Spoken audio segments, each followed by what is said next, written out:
Jadi apa yang berlaku, seorang lelaki ni yang berada di sisi Ibnu Umar radhiyallahu anhuma, duduk sebelah sahabat besar. Ibnu Umar antara mukassiri Nabi riwayah, banyak riwayat hadis, 2000 lebih diriwayatkan oleh Sayyidina Abdullah ibn Umar, anak Sayyidina Umar bin Al-Khattab radhiyallahu anhuma. Ada seorang lelaki ni duduk sebelah dia. Lelaki ni mempunyai anak-anak perempuan dan dia menginginkan akan kematian mereka. Nampak? Dia sebutkan pada Ibnu Umar, aku ni ramai anak perempuan, jadi aku rasa dia orang ni elok mati. Assalamualaikum warahmatullahi wabarakatuh. Bismillahirrahmanirrahim. Alhamdulillahirabbil alamin. Wassalatu wassalamu ala asyrafil anbiya'i wal mursalin sayyidina Muhammadin wa ala alihi wa sahbihi ajma'in. Rabbana zidna ilman warzuqna fahman birahmatika ya arhamar rahimin. Allahumma faqihna fid din wa 'allimna at-ta'wil wahdina ila siratikal mustaqim. Bismillahi ma syaa Allah la quwwata illa billahi ma syaa Allah. Kullu ni'matin min Allah ma syaa Allah. Al khairu kulluhu bi yadillah ma syaa Allah. La yasrifu su'a illa Allah. Amma ba'd.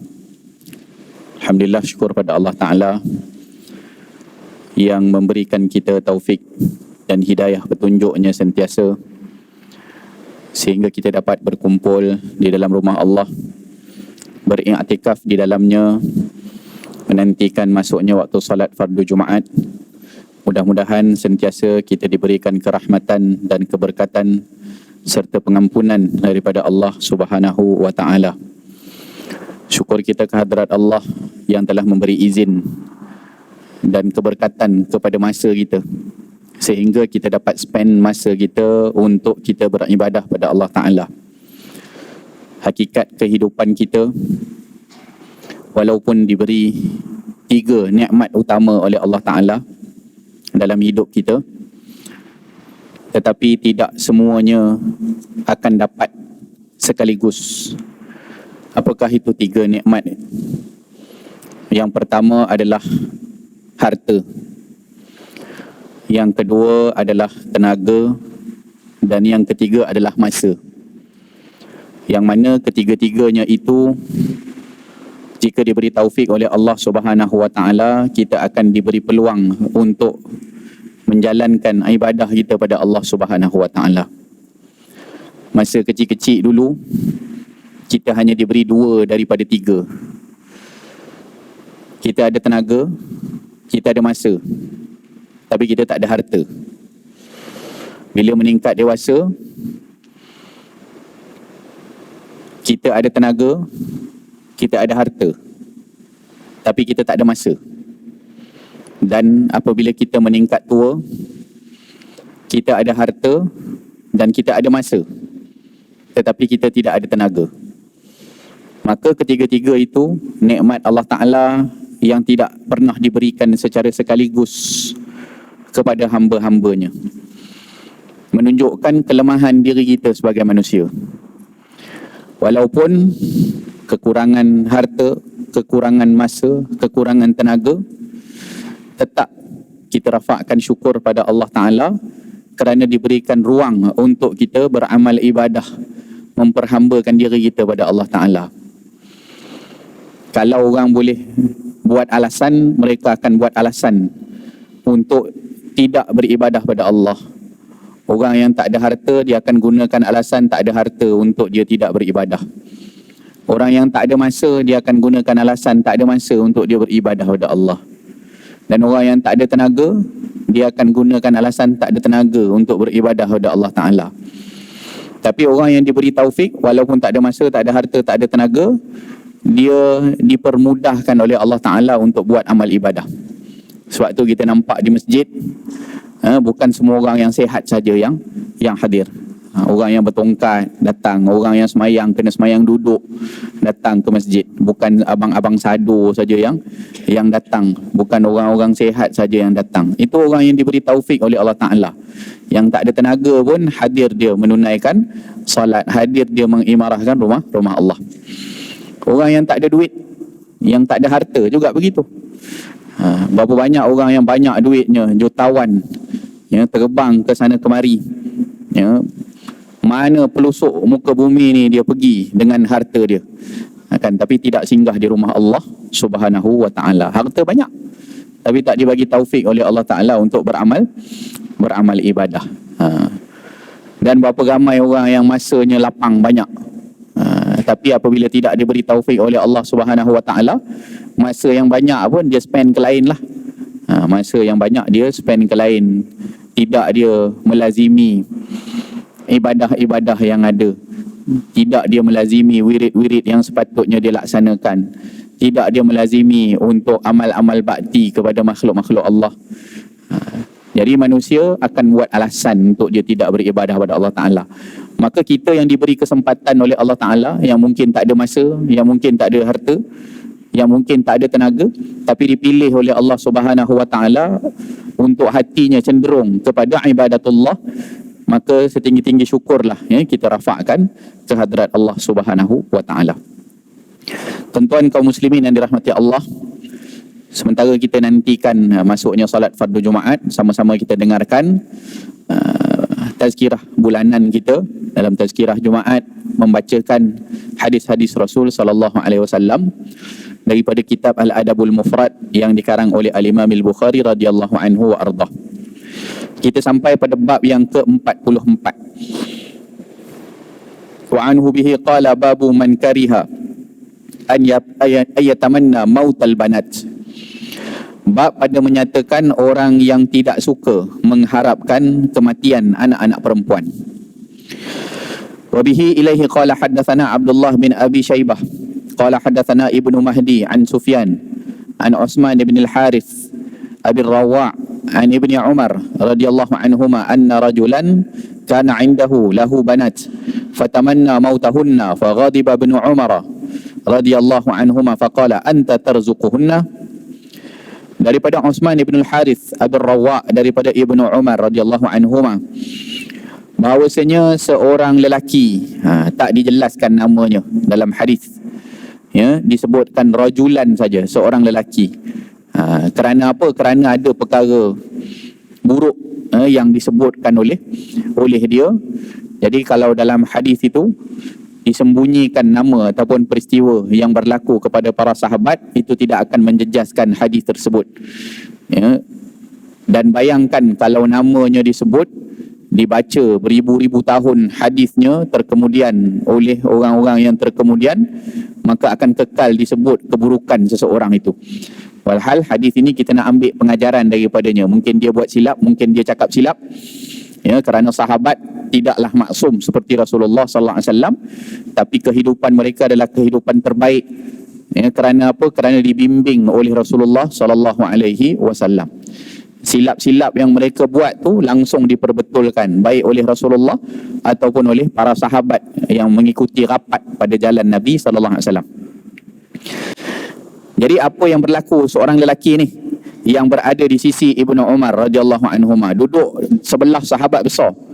Ibnu Umar antara mukassirin Nabi riwayah, banyak riwayat hadis, 2000 lebih diriwayatkan oleh Sayyidina Abdullah ibn Umar, anak Sayyidina Umar bin Al-Khattab radhiyallahu anhuma. Ada seorang lelaki ni duduk sebelah dia. Lelaki ni mempunyai anak-anak perempuan dan dia menginginkan akan kematian mereka. Nampak? Dia sebutkan pada Ibnu Umar, aku ni ramai anak perempuan, jadi aku rasa dia orang ni elok mati. Dia orang ni elok mati. Kenapa sebutan macam ni keluar daripada mulut lelaki ni? Kerana dia memikirkan soal rezeki dengan akal dia semata-mata. Kan? Aku ramai anak aku tak mampu tanggung, aku tak ada duit. Jadi anak-anak aku ni elok aku bunuh saja, ataupun anak-anak aku ni elok mati saja supaya aku tak menanggung ketidakcukupan rezeki untuk tanggung anak-anak perempuan ni. Lalu Ibnu Umar radhiyallahu anhu marah dia, dengar perkataan tu marah dia. Menunjukkan bahawa salah fahaman ataupun pegangan yang dia pegang tu salah. Lantas dia berkata, anta tarzuquhunna, apakah engkau yang memberi rezeki kepada mereka? Engkau rasa engkau ke yang hidupkan anak-anak engkau tu? Engkau ke yang bagi rezeki kepada anak-anak engkau tu? Bukan engkau. Lahir saja mereka ke dunia ni, duduk dalam hadis sahih disebutkan, seorang anak Adam penciptaannya itu diberi laporan oleh Allah Subhanahu wa taala, oleh malaikat. Ya, malaikat bagi laporan, ya Allah, dia ni berada dalam keadaan mani, duduk dalam air mani lagi, bergenang-genang, selepas hubungan suami dan isteri, mak dan ayah. Ya, kemudian nak proceed ke tidak kepada proses yang seterusnya. Allah kata proceed. Allah mewakilkan setiap daripada benih-benih, setiap daripada makhluk-makhluk yang bakal dilahirkan itu, ada malaikat yang jaga dia dalam perut mak dia. Malaikat ni akan buat laporan ke Allah Ta'ala. Macam mana dia ni nak terpilih tak untuk jadi hamba Allah, jadi manusia yang lahir ke muka bumi. Allah kata proceed, maka proceed kepada next step, untuk dia jadi darah, segumpal darah. Ya Allah, dia sekarang dalam keadaan segumpal darah, macam mana? Nak dibalut tulang, nak dibalut daging. Allah kata proceed, balut daging. Dan begitulah seterusnya sehingga lahirlah anak Adam yang terpilih di atas muka bumi ni, iaitu kita semua yang ada pada hari ini, yang telah wujud di atas muka bumi ni. Dan ketika mana berada dalam perut ibu tadi, telah dituliskan baginya akan soal takdirnya. Perihal penghujungnya sudah dituliskan, sama ada hidupnya celaka atau bahagia. Perihal rezekinya sudah dituliskan, berapa lama dia akan hidup, berapa banyak dia akan makan, kerja apa dia buat, di mana dia akan tinggal. Semuanya sudah ditakdirkan oleh Allah Subhanahu wa taala. Begitu juga ajalnya, berapa lama tempoh dia bagi sehingga dia mati. Dan dalam tempoh itu diuji kehidupannya. Itu perkara-perkara yang telah Allah Ta'ala tetapkan. Di antaranya adalah rezeki. So kita jangan rasa bila kita Allah Ta'ala bagi amanah, dibagi anak, kita rasa anak tu membebankan kita daripada sudut kita nak bagi makan pada dia. Sebenarnya bukan kita yang bagi makan pada dia, tapi Allah Ta'ala yang bagi makan pada dia. Allah Ta'ala yang menghidupkan dia. Kan? Sebab tu lahir sahaja anak sudah ada rezeki dia. Kalau ikutkan tidak berkurang rezeki, bahkan bertambah. Kan lahir seorang anak, dia dengan rezeki dia. Kita rezeki kita, isteri kita rezeki isteri kita.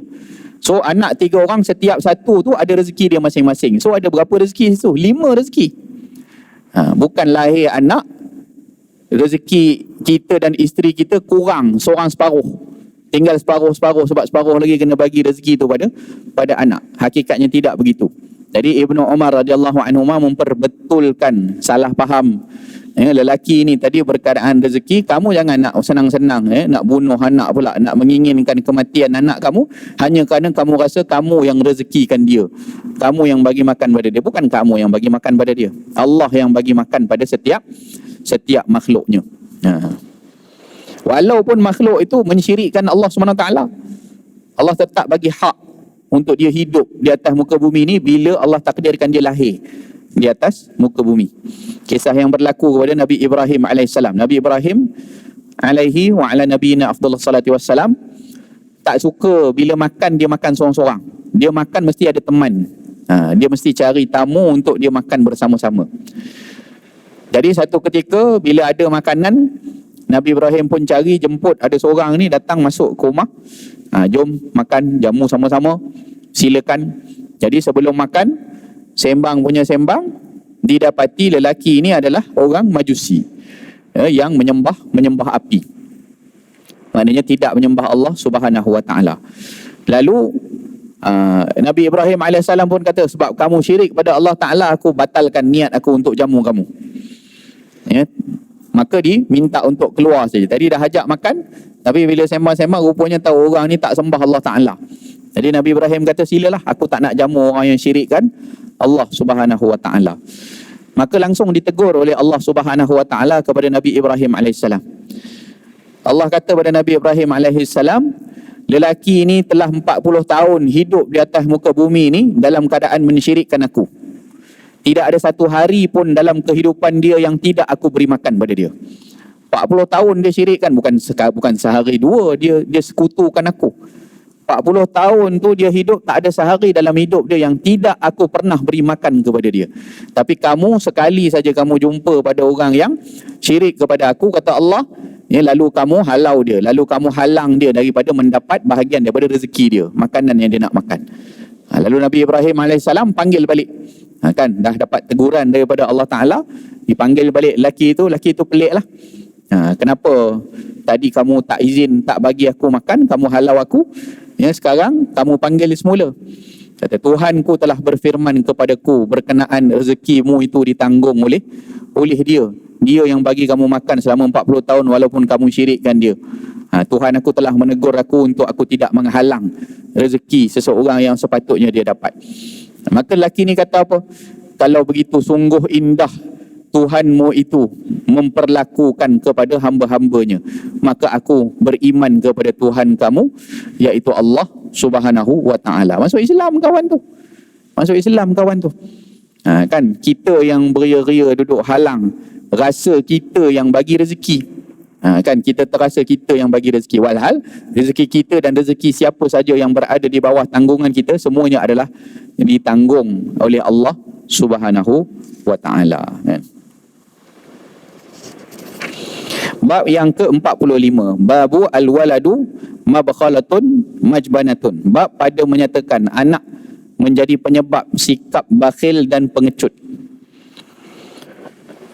Wa bihi ilaihi qala hadatsana Abdullah bin Salih qala hadatsani al-Laits qala kataba ilayya Hisham an abihi an Aisyah radhiyallahu anha qalat qala Abu Bakr radhiyallahu anhu yawman wallahi ma ala wajhi al-ardi rajulun ahabba ilayya min Umar falamma kharaja raja'a faqala kaifa halaftu ay bunayya faqultu lahu faqala a'azzu alayya wal waladu alwat. Daripada Sayyidatina Aisyah radhiyallahu anha, beliau telah berkata, suatu hari Sayyidina Abu Bakar radhiyallahu anhu, yakni ayahnya lah, Aisyah binti Abi Bakar, isteri Nabi, binti Abi Bakar, sahabat Nabi yang merupakan mertua Nabi. Nabi kahwin dengan anak Sayyidina Abu Bakar yang namanya Aisyah. Kata Aisyah, Abu Bakar pernah berkata, demi Allah, tiadalah di atas muka bumi ini seorang lelaki yang lebih aku kasih kepadanya daripada Umar. Maksudnya ni konteks luar daripada termasuk Rasulullah lah kan. Rasulullah memang semua orang paling sayang lah. Kalau cerita orang lain selain daripada Rasulullah, Sayyidina Abu Bakar kata paling aku kasih sekali Umar lah. Paling aku kasih sekali adalah Sayyidina Umar.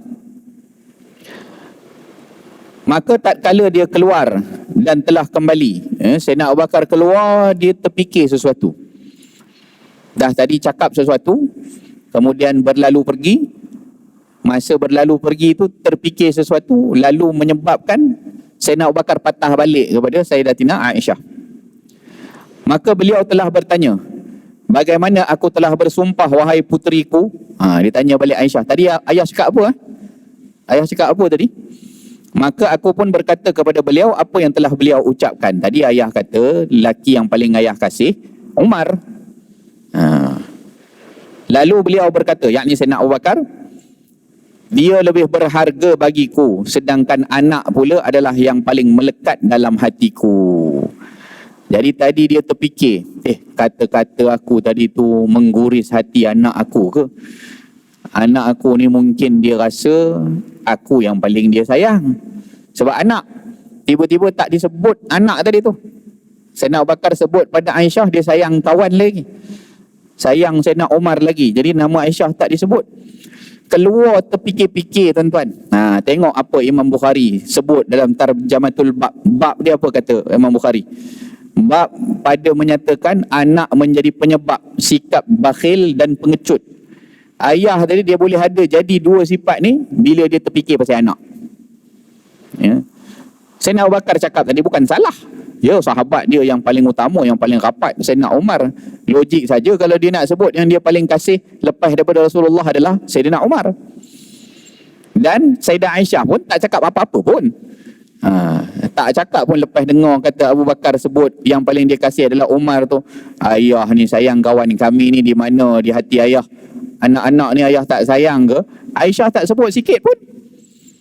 Tapi Abu Bakar keluar tadi, nampak. Kalau kerana fikirkan anak, seorang lelaki ni dia boleh jadi ada sifat dua ni. Bakhil dan pengecut. Pengecut tadi risau lah. Risau, bimbang. Tadi. Takut anak kecil hati. Bila dah jadi seorang ayah, kita pasti faham perasaan-perasaan ini. Dia mesti datang bagi seorang ayah risau kot-kot anak dia rasa anak dia tak dikasihi oleh ayah. Saya pernah satu ketika lah, pengalaman lah, sibuk kerja siang malam, duit tak cukup kan, kita buat 3 kerja 4 kerja sehari, keluar subuh balik tengah malam. Jadi akhirnya terpukul dengan satu kata-kata anak saya yang kecil lagi. Kecil lagi. Sebab apa, bila dah tengah malam baru balik, yalah subuh bangkit, anak tak bangkit lagi. Kita balik, anak dah nak tidur. Kadang-kadang tak tidur, tunggu kita. Jadi bila kita balik, dia minta layan. Ayah nak main. Kita pula dah seharian kerja penat, mana nak layan dah. Pukul 12 malam, pukul 11 malam balik, kita nak tidur je kepala kita. Letih. Cari duit. Jadi anak tadi mengharapkan ada kasih sayang, perhatian ayah dia. Dia pun tengok kita, dia kata, abah nak pergi main playground mana pula 11 malam ni nak bawa. Tak apalah, tengok ada McD. Dalam McD ada playground, buka dulu 24 jam. Bawa lah pukul 11.30 malam bawa. Kita pun dah burn out, dah letih. Tengok anak-anak main dalam kepala, nak tidur je. Bila nak habis ni, lama-lama kita pun naik marah. Kan, dia dah tak boleh berfikir dengan waras lah. Kita pun kata, ayah letih ni, besok ayah nak keluar kerja dah, jomlah balik. Alah, ayah ni tak sporting lah kan? Ayah cari duit banyak-banyak untuk siapa? Tanya, ayah cari duit banyak-banyak bukan untuk bahagiakan keluarga ke? Bukan untuk bagi ke anak-anak ke? Kalau macam ni, tak sukalah keluar dengan ayah. Sebab setiap kali keluar dengan ayah marah. Setiap kali keluar dengan ayah marah. Kami bukan nak keluar dengan orang yang nak marah kami. Itu yang disebut oleh anak kecil saya pada ketika itu. Dan menyebabkan saya berfikir panjang, ialah aku cari duit beria-ria ni, akhirnya ke mana? Akhirnya nak gunakan duit tadi tu untuk sayang anak-anak juga. Kan, jadi kita datang pemikiran risau, takut kita dibuang dek anak-anak. Jadi akhirnya tu cerita tu panjang lah. Itu pengalaman. Apa yang disebutkan oleh Imam Bukhari dalam Tarjamatul Bab ni benar sungguh. Jadi pengecut, jadi risau kita bila fikirkan keadaan anak-anak kita, pandangan mereka terhadap kita. Jadi itulah yang berlaku pada Sayyidina Abu Bakar. Dah jalan keluar, dah patah balik dia. Apa ayah cakap tadi? Padahal Aisyah tak cakap apa pun. Kenapa Imam Bukhari letakkan sama bakhil? Yang ni risau saja kan? Bakhil ni maksudnya apa? Kita akan jadi berkira-kira.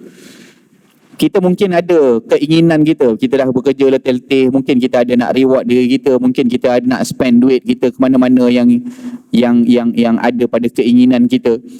Tapi kalau orang yang ada anak, first dia akan rasa risau pada anak dia dulu. Nak tukar sport rim ni. Sport rim harga 9,000. Kan? Tapi yuran anak tak bayar lagi 2 bulan. Kok mana pun dia jadi bakhil pula lepas tu. Maknanya dia jadi save, fikir tentang macam mana dia nak hidupkan anak dia. Dan ini adalah satu bahagian sebenarnya daripada cara Allah Ta'ala jamin rezeki anak. Sebab anak tadi dia tak boleh cari kan, kita ni dianjurkan cari rezeki kan. Allah Ta'ala suruh cari rezeki tu dia bagi, tapi dia suruh kita usahakan, dia suruh cari. Anak tadi tu dia tak berkemampuan lagi untuk cari rezeki dia sendiri sebab dia kecil. Dia king dalam rumah kita. Kalau masa baby tu memang king sungguh, dia layan semua. Makan dia disuap, beraknya dibasuh. Dia nak jalan, kita dukung, kita jadi kaki dia. Semua dia raja paling besar dalam rumah kita. Semua benda dia dilayan. Lalu rezeki dia siapa?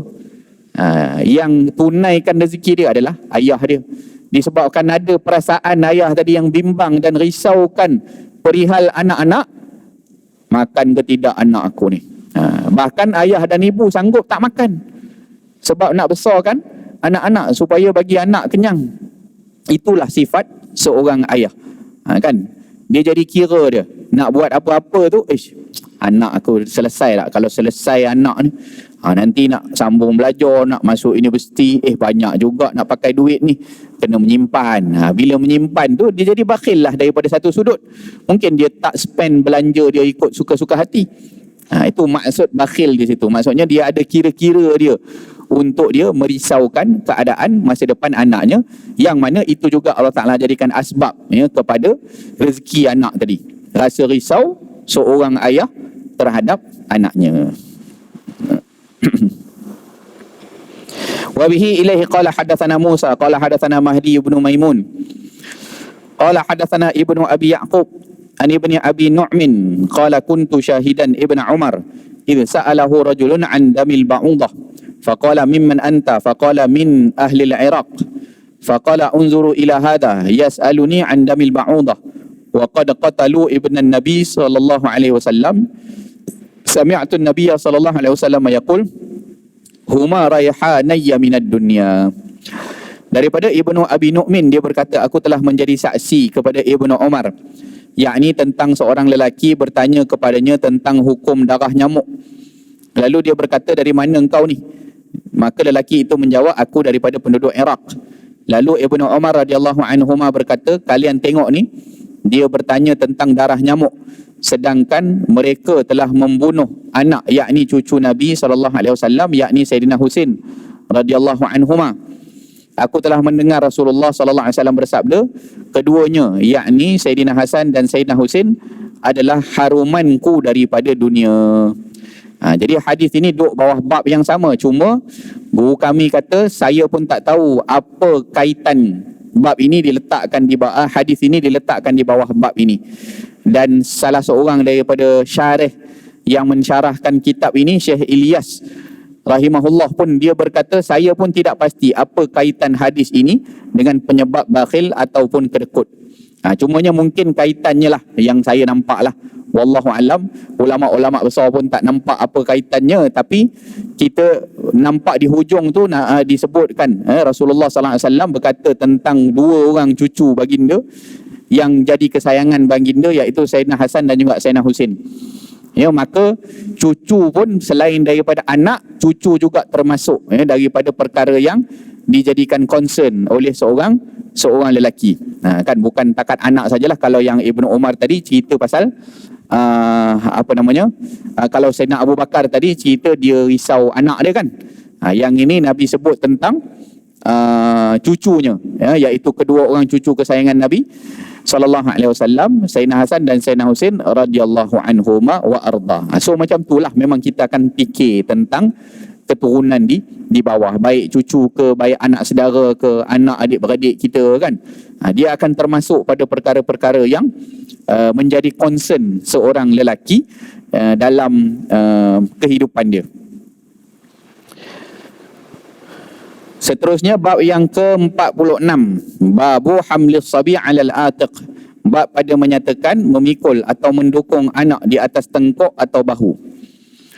Wa bihi ilaihi qala hadatsana Abu al-Walid qala hadatsana Syu'bah an Adi bin Thabit qala sami'tu al-Bara radhiyallahu anhu yaqul ra'aitu an-nabiy sallallahu alaihi wasallam wal Hasan salawatullahi alaihi ala atiqihi wa huwa yaqulu Allahumma inni uhibbuhu fa ahibbahu. Al-Bara radhiyallahu anhu berkata, aku telah melihat Nabi sallallahu alaihi wasallam sedangkan Al-Hasan salawatullahi alaihi berada di atas bahu baginda sallallahu alaihi wasallam. Jadi cucu Nabi kendong, duduk atas bahu. Orang Arab ni biasa dia kendong anak dia. Kalau kita mungkin kaki anak tu pegang tengkuk kita belakang, kita dukung belakang. Tapi kalau orang Arab ni dia biasa, dia letakkan budak kecil di bahu mereka. Satu kaki ke belah depan, satu kaki ke sebelah belakang. Dia akan pegang badan dia macam ni. Boleh bayanglah macam mana kan. So letak atas bahu tu macam tu. Ya, satu kaki belah depan, satu kaki ke sebelah belakang, dan mungkin dipegang tangannya ke atau ditampung belakang badannya. Ini pernah dilakukan oleh Rasulullah sallallahu alaihi wasallam kepada Sayyidina Al-Hasan salawatullah alaihi. Dan baginda sallallahu alaihi wasallam bersabda, ya Allah, sesungguhnya aku mencintainya, maka cintailah dia. Ya Allah, ni cucu aku ni aku sayang sangat ni. Engkau sayangilah dia ya Allah. Aku sayang dia, engkau sayangilah dia ya Allah. Jadi boleh tak nak angkat atau nak kendong anak, nak dukung anak? Boleh lah, memang boleh lah. Itu tanda juga seorang ayah tadi mengasihi kepada anaknya, didukung. Anak saya yang pertama kecil-kecil, itu itu dia punya time dia, ada time dia. Berbulan jugalah, saya ingat sebulan atau 2 bulan pada umur dia berapa, dia awal-awal bawah setahun. Biasalah anak kecil-kecil ni bapak tak boleh tidur malam lah. Pergi kerja mata merah, tambah lagi anak sulung, kita tak operati jaga budak. Kan. Jadi malam-malam menangis. Menangis nak apa? Tengok cek pampers okey. Tengok perut pun tak kembung, dah sapu minyak, menangis lagi. Pasal apalah menangis ni? Rupanya 2 pagi nak berdukung. Pukul 2 pagi kita berdiri dukung. Diam pula dia. Bapak ni 2 pagi dukung anak. Kan? Dukung anak. Lama juga tu, sebulan 2 dia buat perangai macam tu. Kan? Yang paling tak ni lagi, apa namanya? Bukan minta dukung saja. Dia mula-mula dukung tu dia diam kejap. Lepas tu dia menangis lagi. Dia minta berjalan pula. Jalan dalam rumah, pusing dukung dalam rumah, pergi dapur, jalan dia diam. Sejam 2 lah buat macam tu. Jalan kejap, abah letih ni, kita duduk dia menangis. Kita berdiri berjalan dia ni. Tu pengorbanan, kan, pengalaman. 2 jam tak tidur ayah tadi. Tapi sebagai seorang ayah yang kasih kepada anak, bila anak tadi menyusahkan kita macam tu, hakikat dia menyusahkan lah. Apakah kita doakan celaka pada dia? Tidak. Seorang bapa dia, walaupun dia besarkan anak macam tu, dia tetap kata, engkau ni macam ni, biar besar-besar engkau senangkan abah lah. Kan kecil-kecil ni, engkau jadi raja, engkau jadi queen, semua dilayan kehendak engkau. Besok-besok harap-harap abah dah tua. Kita cakap kan, cakap pada dia walaupun dia kecil. Harapan kita tu, hari ni abah penat, harap-harap besok bila abah dah tua, engkau lah berpenat-penat pula untuk jaga abah. Itu harapan kita, kasih kita pada anak. Tapi tengok orang sekarang, macam-macam viral video, anak tak nak tidur je dilibas dengan penyapu. Kan ada satu video tu, kita tengok pun seriau. Tepuk anak tak mau tidur, tepuk makin lama makin kuat tepuknya. Tepuk jadi tampar lah-lahnya. Tidur. Anak tu dia suruh tidur, dia libas dengan penyapu. Lagi menangis budak tu, mana nak tidur, sakit kena libas dengan penyapu. Jadi orang sekarang mana kasih sayang dia kepada anak-anak. Anak tu pula membesar dalam keadaan macam tu, fobia dia. Lalu kehidupan dia mesti akan ada efek pada kehidupan dia. Kan banyak, kalau kita tengok di sekolah-sekolah, saya pun pernah jadi warden apa semua. Kalau kita tengok student-student yang bermasalah kan, masalah banyak dengan orang, masalah banyak pembelajaran, masalah banyak dengan cikgu, kita cuba selidik dalam sikit. Bila kita tengok, datang daripada broken family. Ada kadang-kadang macam tu, hidup daripada kecil didera oleh ayah. Ada sebab-sebab yang macam tu, yang akhirnya bila tengok jadi pembuli di sekolah. Kan jadi pembuli di sekolah. Rupanya kenapa? Dia daripada kecil dia dibuat macam tu dek ayah dia. Jadi benda-benda macam tu lah. Nabi SAW adalah sumber mahabbah yang mengajarkan kepada kita cinta, hidup dalam kasih sayang dan keharmonian. Mengajarkan kita bagaimana untuk mendapatkan kebahagiaan. Itulah baginda Rasul sallallahu alaihi wa ala alihi wasallam. Bab yang ke-47. Babu al-waladu qurratul ain. Bab pada menyatakan anak itu adalah penyejuk mata. Wa bihi ilahi qala hadatsana Bishr bin Muhammadin qala akhbarana Abdullah qala akhbarana Safwan bin Amr qala hadatsani Abdurrahman bin Jubair bin Nufair an abihi qala jalasna ila al-Miqdad bin al-Aswad yawman famarra bihi rajulun faqala tuba li hataini al-ainain allataini ra'ata Rasulullah sallallahu alaihi wasallam wallahi lawadidna anna ra'ayna ma ra'aita wa shahidna ma shahidta fastughdiba faja'altu a'jab ma qalla illa khaira thumma aqbala alayhi faqala ma yahmilu ar-rajul ala an yatamanna muhdaran غيبه الله عنه لا يدري لو شهده كيف يكون فيه والله لقد حضر رسول الله صلى الله عليه وسلم أقوام كبهم الله على مناخرهم في جهنم لم يجيبوه ولم يصدقوه أولا تحمدون الله عز وجل إذ أخرجكم لا تعرفون إلا ربكم فتصدقون بما جاء به نبيكم صلى الله عليه وسلم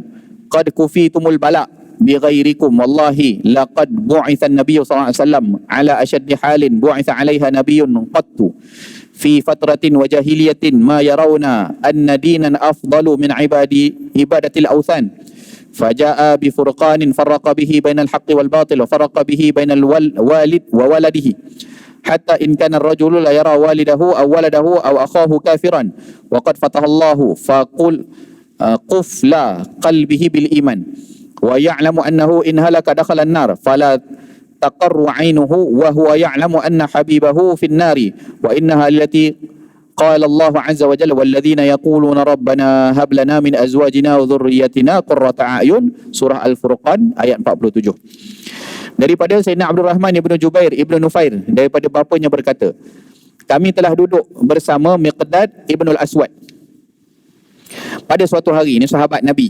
Al-Miqdad ibn al-Aswad. Lalu seorang lelaki telah melintas seraya dia berkata, orang ni bukan daripada kalangan sahabat lah, dia generasi yang lebih bawah.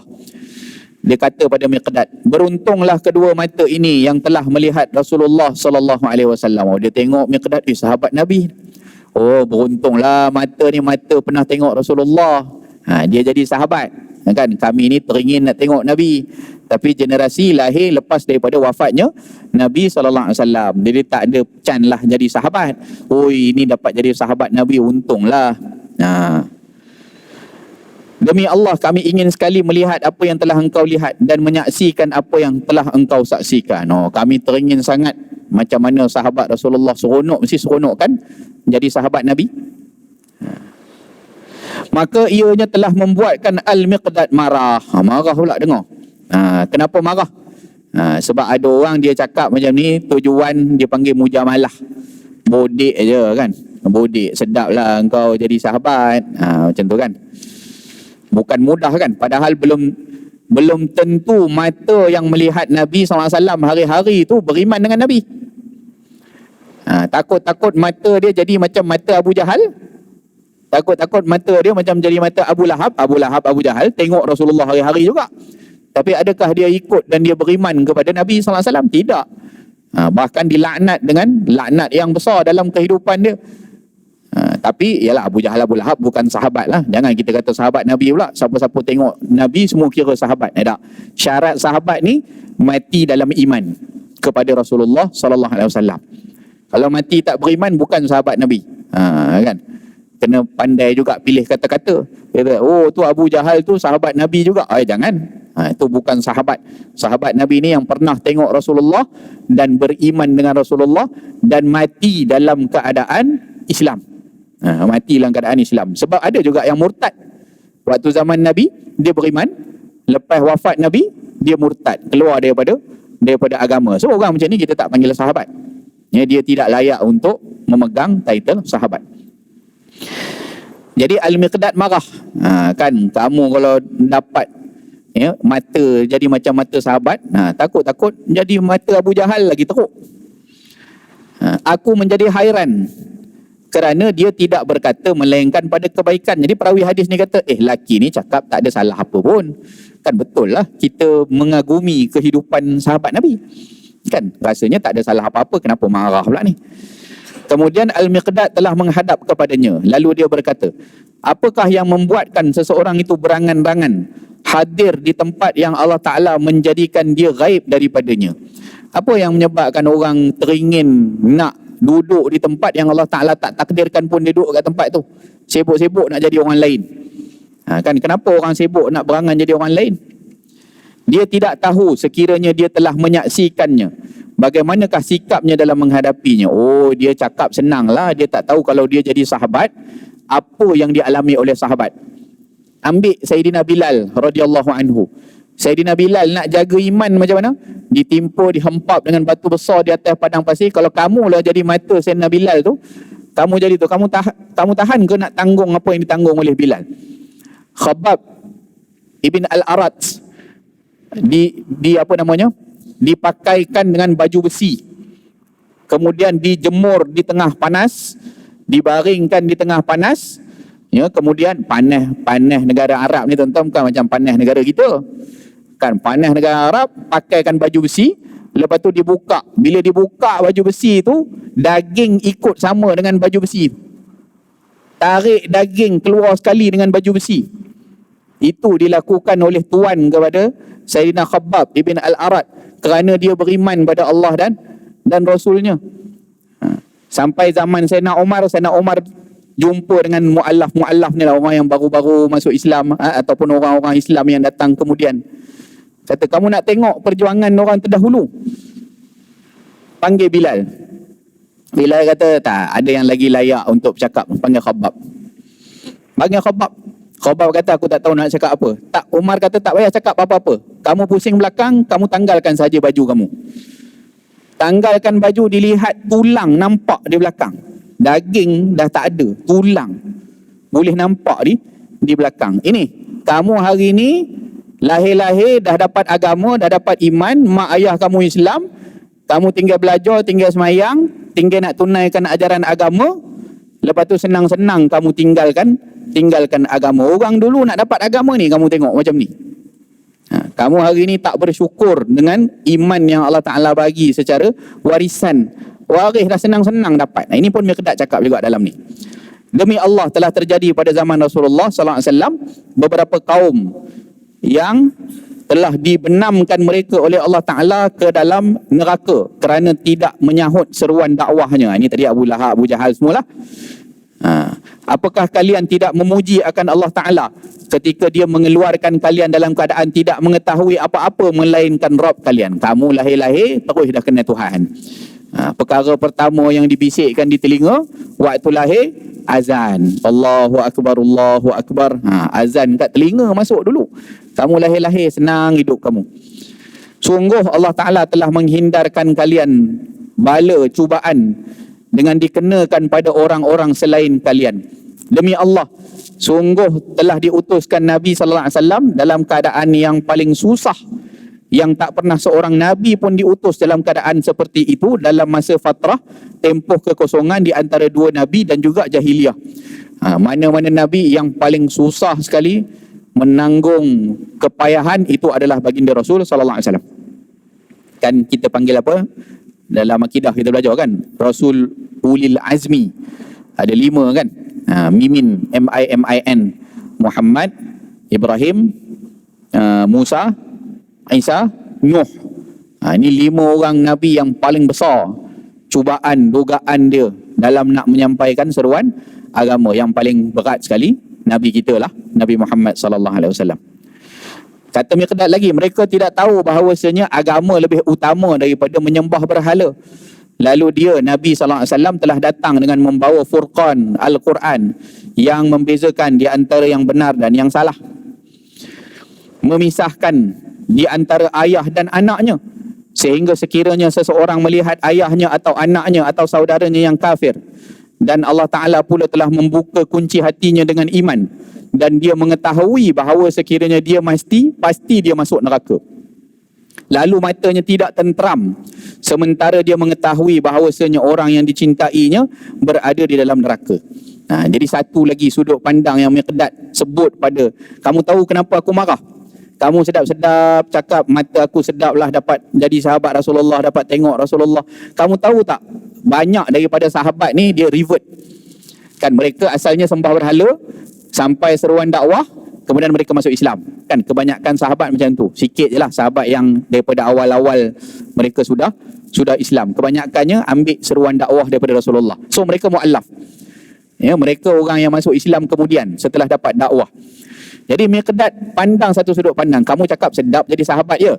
Kamu tahu tak sahabat-sahabat ni yang dapat iman dia seorang je.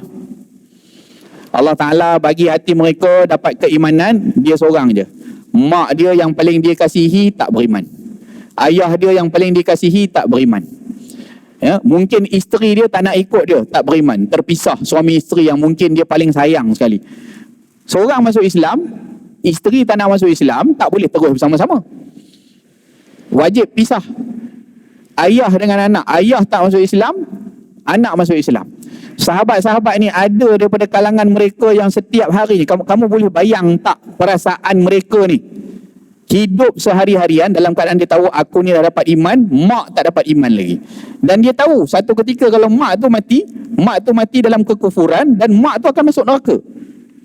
Mak yang dia paling sayang setiap hari main dengan perasaan mak aku ahli neraka.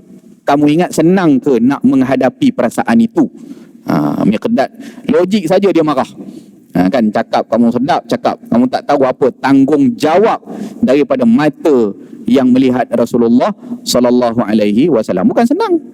Kan bukan senang. Betul kita doa sahabat-sahabat kita yang muallafat qulubuhum, yang lembut hati mereka untuk menerima Islam, keluarga dia belum Islam kan? Untuk mereka diberi ketabahan, kesabaran. Mereka mungkin rasa sebagaimana apa yang dirasa oleh para sahabat. Mak belum Islam, ayah belum Islam, adik-beradik belum Islam. Bukan dia tak sayang adik-beradik, sayang. Kan jadi kita doakan agar mereka juga mendapatkan hidayah, dapat juga cahaya iman bersama-sama dengan anaknya tadi yang mungkin sudah dapat keindahan iman. Dan sesungguhnya itulah yang telah difirmankan oleh Allah Azza wa Jalla. Mafhumnya yang ayat dia tadi kita bacalah, walladzina yaquluna rabbana hab lana min azwajina wa dhurriyyatina qurrata a'yun. So doa ni elok kita bacalah, rabbana apa tadi, hablana, rabbana hablana min azwajina wa dhurriyyatina qurrata a'yun waj'alna lil muttaqina imama. Ni surah Furqan ayat 47. Doa ni elok kita baca.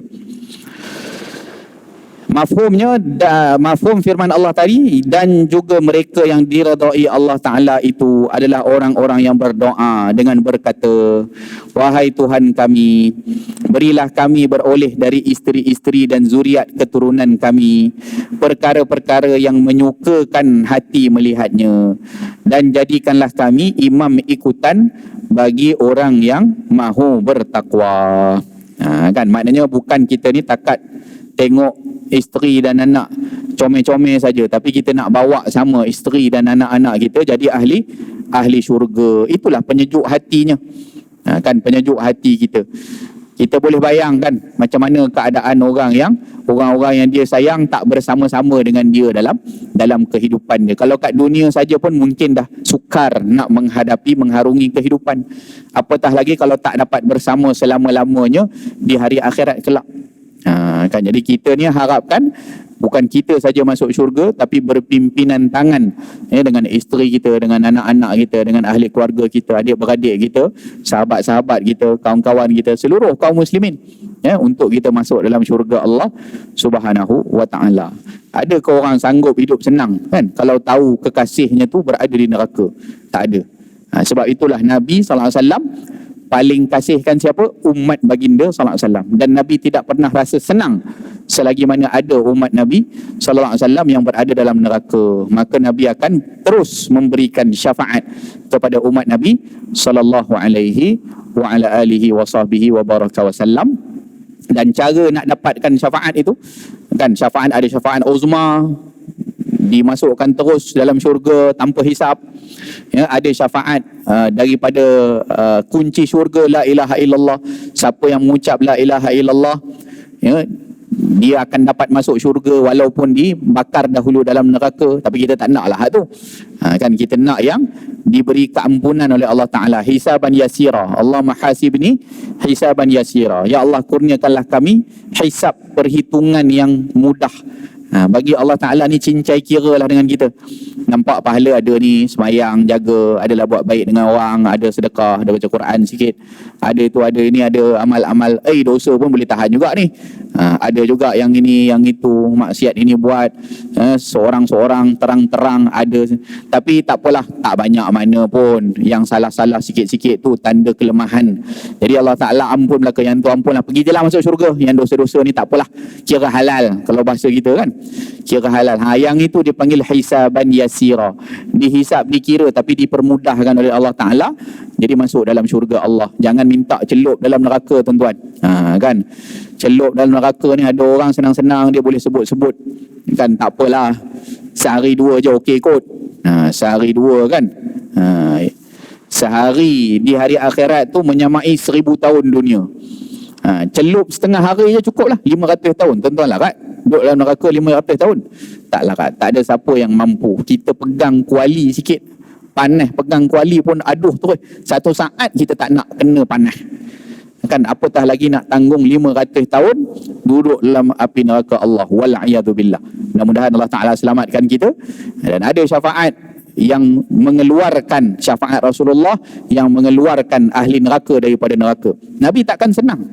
Ada kekasih Nabi, Nabi sangat kasihkan umat Nabi. Nabi takkan senang selagi mana ada orang yang mengucap la ilaha illallah, dan Nabi akan kenal pasti daripada kesan-kesan ibadah yang ada pada mereka, lalu tetap dikeluarkan sampailah orang terakhir yang dikeluarkan daripada neraka Allah. Lepas daripada itu pintu neraka tutup, yang tinggal dalam hanya orang kafir dan munafik sahaja. Orang-orang ni tidak mendapat bahagian di akhirat.